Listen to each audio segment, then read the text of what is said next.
Praise the lord. దేవుని పరిశుద్ధ నామములో ప్రియులైన దేవుని బిడ్డలందరికీ హృదయపూర్వకమైన వందనాలు తెలియజేస్తూ ఉన్నాను. దేవుడు మిమ్మల్ని మీ కుటుంబాన్ని దీవించి ఈ రోజంతా దేవుని విశేషమైన కృపను ఆయన బలమైన సన్నిధిని మీకు తోడుగా నుండి చేసి మిమ్మల్ని వర్ధిల్ల చేయను గాక. ఈరోజు పరిశుద్ధ గ్రంథంలోంచి యోహాను సువార్త 11వ అధ్యాయము 40వ వచనం. నీవు నమ్మిన యెడల దేవుని మహిమను చూతువు. ఆమె నిశ్చయంగా ప్రియ దేవుని బిడ్డ, దేవుని మహిమను చూడాలని ఆశపడుతున్నావేమో. దేవుని గొప్ప కార్యాలు, ప్రభువు నా పక్షాన్ని అద్భుతం చేయాలి, ప్రభువు నన్ను దీవించాలి, దేవుడు నన్ను హెచ్చించాలి, నా పట్ల ఒక అద్భుతమైన కార్యాన్ని దేవుడు చేయాలి అని ప్రతి ఒక్కరి జీవితంలో ప్రతి ఒక్కరు ఆశపడుతూనే ఉంటారు. ప్రతి ఒక్కరు కూడా దేవుడు అద్భుతం చేయాలని కనిపెట్టుకుని ఉంటానే ఉంటారు. నిజమే ప్రియ దేవుని బిడ్డ, మన దేవుడు మహా ఆశ్చర్యకరుడు, అద్భుత కార్యాలు చేయగలిగిన దేవుడు. ఆయన సర్వశక్తిమంతుడైన దేవుడు. ఆయనకు అసాధ్యమైంది ఏది కూడా లేదు. ఆయన సమస్తము చేయగలిగిన దేవుడు. ఉన్నవి లేనట్టుగా, లేని ఉన్నట్లుగా, మృతులను సజీవులుగా చేయగలిగిన దేవుడు. ప్రభుకి అసాధ్యమైనది ఏదైనా ఉందా అంటే దేవునికి అసాధ్యమైనది ఏదీ లేదు. మరి ఈరోజు నీ జీవితంలో నీవు ఏ సమస్యలతో ఉన్నావో, ఏ ఇబ్బందుల్లో, ఏ పోరాటాల్లో, ఏ అక్కర కలిగి, ఏ కొదువ కలిగి ఈ మాటలు వింటున్నావో, కానీ దేవాది దేవుడు మనందరితో కూడా స్పష్టంగా మాట్లాడుతున్నాడు. ఈరోజు ప్రభువు నీ జీవితంలో అద్భుతం చేయాలి, ఈరోజు ప్రభువు నీ జీవితంలో గొప్ప కార్యం జరిగించాలి, ప్రభువు నీ పట్ల ఆశ్చర్య కార్యం జరిగించాలి, దేవుడు తన బాహువును చాపి నడిపించాలి అంటే నీవు చేయవలసింది ఏంటంటే దేవుని నమ్మాలి. నువ్వు నమ్మినట్లయితే ప్రభు మహిమను చూస్తావు. నమ్మితే చాలు, దేవుడు అద్భుత కార్యాలు జరిగిస్తాడు. మన దేవుడు, మనం ఆరాధిస్తున్న దేవుడు ఎటువంటి దేవుడు అంటే మన విశ్వాసాన్ని బట్టి మన జీవితాల్లో అద్భుతం చేసే దేవుడు, మన నమ్మికని బట్టి మన జీవితాల్లో మేలు చేసే దేవుడు. ఈరోజు నువ్వు ఇంకా ఆశీర్వదింపబడట్లేదు, నీ జీవితంలో ఉన్న సమస్యల నుంచి నువ్వు విడుదల పొందుకోలేకపోతున్నావు, నీ పరిస్థితి మార్చబడట్లేదంటే ఇంకా విశ్వాసంతో ప్రార్థించు ప్రియ దేవుని బిడ్డ. నీ విశ్వాసము నీ జీవితాల్లో అద్భుతాలు జరిగిస్తుంది. నీవు కనపరిచే విశ్వాసము ద్వారా ప్రభువు నీ పట్ల అద్భుతం చేసే దేవుడు. ఎందుకు ఈ మాట చెప్తున్నానంటే దేవుడు అనేక మార్లు ఆయన విశ్వాసాన్ని గురించి, అంటే ఇతరుల విశ్వాసాన్ని పరీక్షిస్తున్నట్లుగా మనం చూస్తూ ఉండొచ్చు. ఇతరుల విశ్వాసము ఏ రీతిగా ఉందో ప్రభు పరీక్షిస్తూ ఉంటాడు. ఈరోజు ప్రియ దేవుని బిడ్డ, ప్రభువు నిశ్చయంగా నీతో మాట్లాడుతున్నాడు. నీ పరిస్థితి మార్చాలని ప్రభు ఆశపడే దేవుడు. నిన్ను ఉన్నతంగా నిలబెట్టాలి, దేశం యొక్క ఉన్నత స్థలాల్లో ప్రభువు నిన్ను నిలబెట్టాలని ఆశపడే దేవుడు. కానీ నీవు నమ్మగలిగినట్లయితే, నీవు విశ్వసించగలిగినట్లయితే, ప్రభువు యొక్క శక్తిని నువ్వు ఆశ్రయించగలిగినట్లయితే దేవుడు నీ పట్ల అద్భుతాలు జరిగిస్తాడు. ప్రియ దేవుని బిడ్డ, కేవలం ఈరోజు నీ జీవితంలో ఉన్నతమైన కార్యం జరగాలి, పరిస్థితి మార్చబడాలంటే కేవలం నీ విశ్వాసం ద్వారా మాత్రమే. నీ నమ్మిక చొప్పునే, నీ విశ్వాసము చొప్పునే ప్రభు అద్భుతం జరిగిస్తాడు. ఆవగించేంత విశ్వాసం అంటే కొండ వెళ్ళి సముద్రంలో పడుతుందంట. మనకు అసాధ్యమైంది ఏది ఉండదంట. నిజమే, ఎన్నో సమస్యల చేత, ఎన్నో ఇబ్బందుల చేత, ఎన్నో కలవరాల చేత ఉన్నావేమో ప్రియ దేవుని బిడ్డ. ఈరోజు ప్రభు మాట్లాడుతున్నాడు. మీరు ఏం చేస్తారంటే ఏదో పెద్ద కష్టపడాల్సిన అవసరం లేదు. ప్రభు యొక్క శక్తిని నమ్మండి. ప్రభు అద్భుతాలు చేయగలుగుతాడు. ప్రభు నా జీవితాన్ని మార్చగలుగుతాడు, నా కుటుంబ పరిస్థితిని మార్చగలుగుతాడు, నేను ఎదుర్కొన్న సమస్యల నుంచి దేవుడు నన్ను తప్పించగలుగుతాడు అని నువ్వు విశ్వసించు. షడ్రకు, మేషకు, అబేద్నెగోలు విశ్వసించారు. ఏమనంటే దేవుడు ఈ మండుచున్న అగ్నిగుండంలోంచి మమ్మల్ని తప్పించుటకు సమర్థుడు అని విశ్వసించారు. వారి విశ్వాసము చొప్పునే 7 అంతలుగా మండుతూ ఉందంటే అగ్నిగుండము. ఆ అగ్నిలో షడ్రకు, మేషకు, అబేద్నెగోలను తోసిన వారే, ఎవరైతే వాళ్ళని తోసారో వారే ఆ వేడి తట్టుకోలేక చనిపోయారంట. అయినను వారి విశ్వాసం ఏం చేసింది తెలుసా? నిశ్చయముగా అగ్ని వారికి ఏ హాని చేయలేకపోయింది. వారి వస్త్రాలు కాదు, తల వెంట్రుకల్లో ఒక్కటి కూడా కాలిపోలేదంట. నిజమే, ఈరోజు నీ విశ్వాసము అసాధారణమైన కార్యాలు జరిగిస్తుంది ప్రియ దేవుని బిడ్డ. నీ విశ్వాసము భూమిని తలక్రిందులుగా చేసే కార్యాలు ప్రభు చేస్తాడు. కేవలం నీ విశ్వాసం ద్వారా యెహోషువ ఆజ్ఞాపించాడు, సూర్యుని చంద్రుడిని ఆజ్ఞాపించాడు. ఆయన విశ్వాసాన్ని బట్టి ప్రభువు తన విశ్వాసాన్ని గొప్ప చేసి సూర్యుని, చంద్రుని ఎక్కడ యెహోషువ ఏ ప్రాంతంలో అయితే ఆజ్ఞాపించాడు ఆ ప్రాంతంలో నిలిచిపోనట్లుగా చేశాడు. నిజమే, ప్రభు మన విశ్వాసాన్ని గొప్ప చేసే దేవుడు అండి.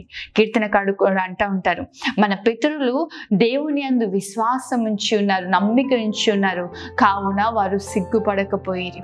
విశ్వసించువాడు కలవరపడు, విశ్వాసం ఉంచువాడు సిగ్గునందుడు అని ప్రభు వాక్యం సెలవిస్తూ ఉంది. నిజమే, ఈరోజు నిశ్చయంగా ప్రియ దేవుని బిడ్డ, ప్రభు నమ్మడం అంటే ఏంటంటే ఏ పరిస్థితి అయినా, ఎంత భయంకరమైన అనుభవం కనిపిస్తా ఉన్నా దేవుడు నన్ను విడిపిస్తాడు అని ప్రభు కొరకు నిలబడమే విశ్వాసం. దేవుడు చేస్తాడులే, మనం చేయాల్సింది కూడా మనం చేయాలి కదా అని మన సొంత ఆలోచనలతో, మన సొంత తలంపులతో ప్రభువుకు వ్యతిరేకమైన మార్గంలో వెళ్ళిపోవడం కాదు. దేవుని కొరకు మనం నిలబడి శ్రమ కలుగుతున్నా, ఇబ్బంది కలుగుతున్నా, నిందలు కలుగుతున్నా, అవమానాలు ఎదురవుతున్నా ప్రభు కొరకు నిలబడాలి. ప్రభు చిత్తాన్ని నెరవేర్చాలి, ప్రభు ఉద్దేశాన్ని సఫలపరచాలి, ప్రభు యొక్క ఆలోచన నెరవేర్చగలగాలి, ప్రభు చిత్తాన్ని మనం నెరవేర్చగలగాలి. షడ్రకు మేషకు అబేద్నెగోల యొక్క విశ్వాసాన్ని ప్రభు ఎందుకు గణపరిచాడంటే వారి విశ్వాసము ప్రభు చిత్తాన్ని నెరవేరుస్తూ ఉన్నారు. వారు ఎక్కడ విశ్వాసాన్ని కనబరుస్తున్నారంటే ప్రభు యొక్క ఉద్దేశాన్ని, ప్రభు ఆజ్ఞను నెరవేరుస్తూ ఉన్నారు. ఈరోజు నీ విశ్వాస జీవితం ఎలా ఉండాలంటే దేవుని ఆజ్ఞను నెరవేర్చేదిగా ఉండాలి. ఎన్ని శ్రమలు వచ్చినా, మరణమే నీ ముందు కనిపిస్తున్నా, దేవుడు నాకు ఆజ్ఞాపించాడు, నేను ఈ పని చేయను, నా ప్రభు కొరకు నేను నిలబడతాను, మీరు నన్ను చంపినా పర్లేదు, ఏ మరణకరమైన పరిస్థితులు వచ్చినా పర్లేదు, మరణకరమైన ఇబ్బందులు వచ్చినా పర్లేదు.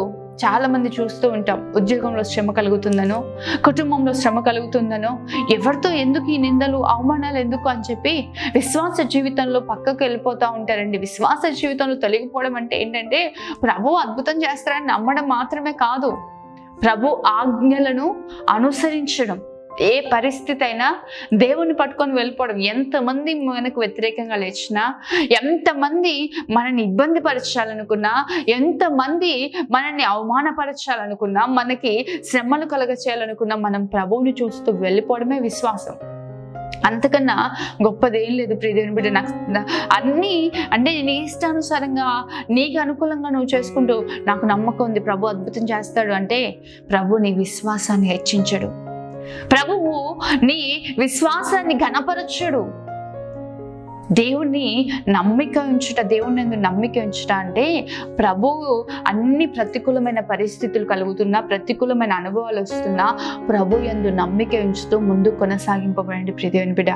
ఉద్యోగంలో శ్రమ కలుగుతుందని, అక్రమమైనవి, అన్యాయమైనవి చేస్తూ ఉన్నారేమో, ఎవరో ఏదో అంటారు, కుటుంబంలో నిందలు వస్తాయి, అవమానాలు వస్తాయి అని చెప్పి లోకానుసారమైనవి అనుసరిస్తూ ఉన్నారేమో, ప్రభువుకు వ్యతిరేకమైన మార్గంలో వెళ్తూ ఉన్నారేమో, ఎక్కడో దగ్గర మీ స్నేహితులతో, బంధువులతో ఎందుకు ఇవన్నీ, ఒక్కసారికి ఏమైపోతుంది, నేనైతే ప్రభు పట్ల నమ్మకంగా ఉంటున్నాను కదా అని దేవునికి వ్యతిరేకమైన పనులు చేస్తూ ఉన్నారేమో. క్రియలు లేని విశ్వాసము మృతము అని దేవుని వాక్యం సెలవిస్తూ ఉంది. బైబిల్ గ్రంథంలో అనేకులు వారు కనపరిచిన విశ్వాసము క్రియల పూర్వకముగా ప్రభు చిత్తానుసారంగా ప్రభుని ఆజ్ఞను గైకొంటూ వారు విశ్వాసాన్ని కనపరిచారు కనుకే ప్రభు వారి జీవితాల్లో అద్భుతాలు చేశాడు ప్రియ దేవుని బిడ్డ. దేవుడు అనేక సార్లు అడుగుతూ ఉంటాడు, నువ్వు నమ్ముతున్నావా, ఈ అద్భుతం నేను చేయగలుగుతానని నువ్వు విశ్వసిస్తున్నావా అని ప్రభు అనేక మార్లు అడుగుతూ ఉంటాడు. మనం చూసినట్లయితే సువార్త 9వ అధ్యాయము 27వ వచనం నుండి చదువుదాము.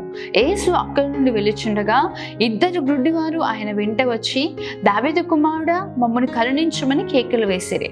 ఆయన ఇంట ప్రవేశించిన తర్వాత ఆ గుడ్డివారు ఆయన వద్దకు వచ్చిరి. యేసు, నేను ఇది చేయగలనని మీరు నమ్ముచున్నారా అని వారిని అడగగా వారు, నమ్ముచున్నాము ప్రభువా అని ఆయనతో చెప్పిరి. అప్పుడు ఆయన వారి కన్నులు ముట్టి, మీ నమ్మిక చొప్పున మీకు కలుగును గాక అని చెప్పినంతలో వారి కన్నులు తెరవబడును. అప్పుడు యేసు, ఇది ఎవరికి తెలియకుండా చూచుకోండి అని వారికి ఖండితంగా ఆజ్ఞాపించెను. ఆమె ఇద్దరు గుడ్డివారంట యేసుని వెంబడిస్తా వెళ్తా ఉన్నారండి. అసలు మనకి ఇక్కడే కలగాలి ఆశ్చర్యం ఏంటంటే, గుడ్డివారు యేసయ్య ఏ ప్రాంతానికి వెళ్ళినా, ఏ స్థలానికి వెళ్ళినా అనేక మంది జన సమూహంలో ఆయనను వెంబడిస్తున్నట్లుగా మనం బైబిల్ గ్రంథంలో చూస్తూ ఉంటాం. ఈ ఇద్దరి గుడ్డివారి విశ్వాసం ఎటువంటి విశ్వాసం అంటే, అక్కడే కూర్చొని ప్రభు నా పట్ల అద్భుతం చేయాలి, ప్రభు నన్ను దర్శించాలి, ప్రభు నాతో మాట్లాడాలి అనుకోవట్లేదు. కానీ యేసయ్య అక్కడి నుంచి వెళ్తా అంట ఆయన వెంట వెళ్ళారంట. నిజంగా గుడ్డివారు ఒకరిని వెంబడించడం అంటే అది అసాధారణమైన కార్యం.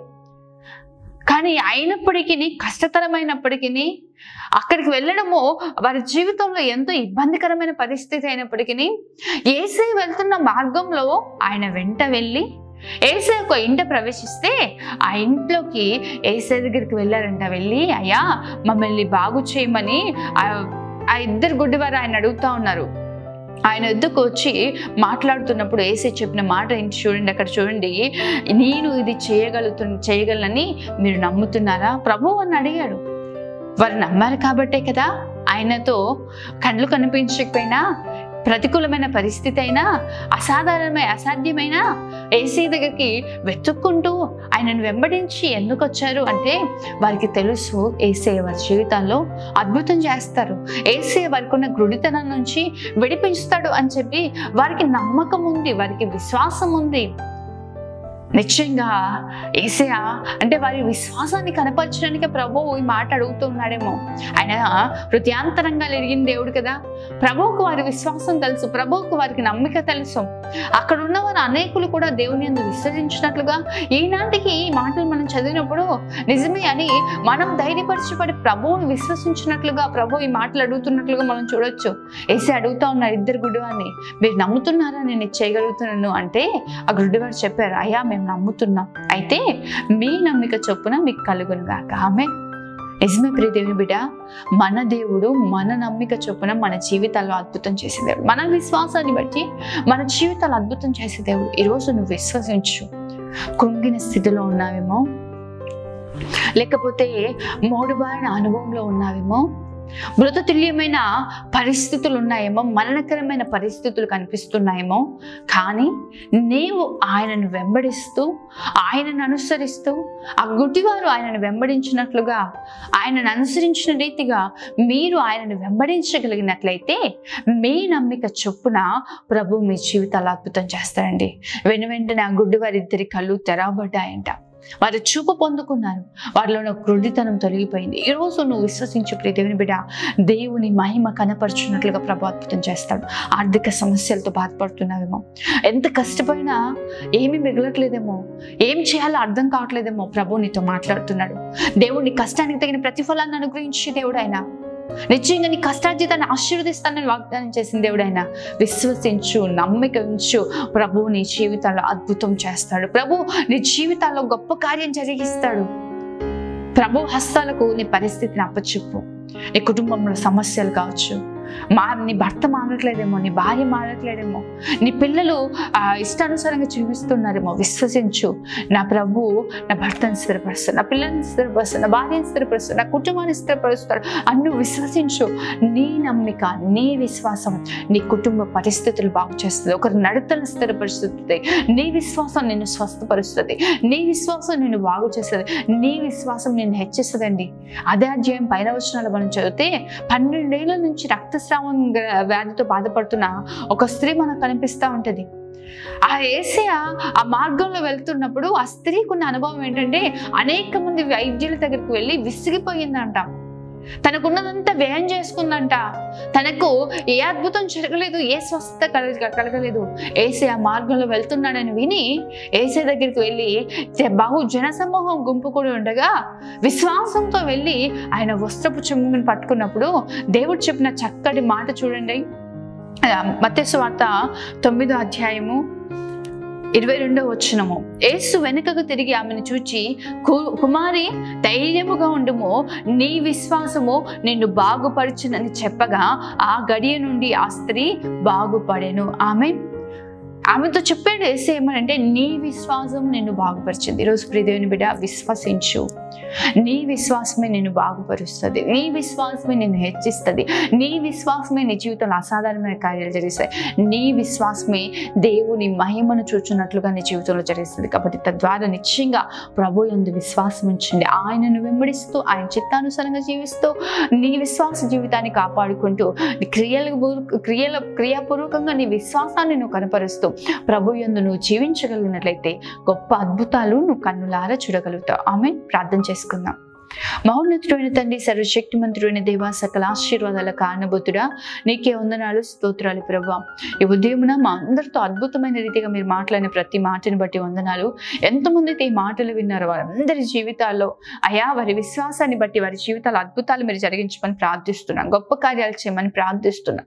ఏ పరిస్థితుల్లో ఉండి నీ అందు నమ్మిక ఉంచుతున్నారో కానీ నీ మహిమను వారి ఎడల మీరు కనపరిచినట్లుగా ప్రభువా అద్భుతమైన గొప్ప కార్యాలు చేయండి ప్రభా. మారని ప్రతి పరిస్థితి మార్చబడాలి.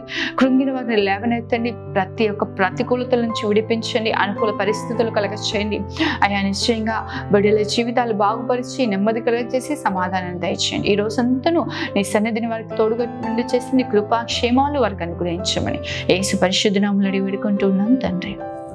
ఆమేన్. దేవుడు మిమ్మల్ని మీ కుటుంబాన్ని ఆశీర్వదించి హెచ్చించును గాక. ఆమేన్. God bless you.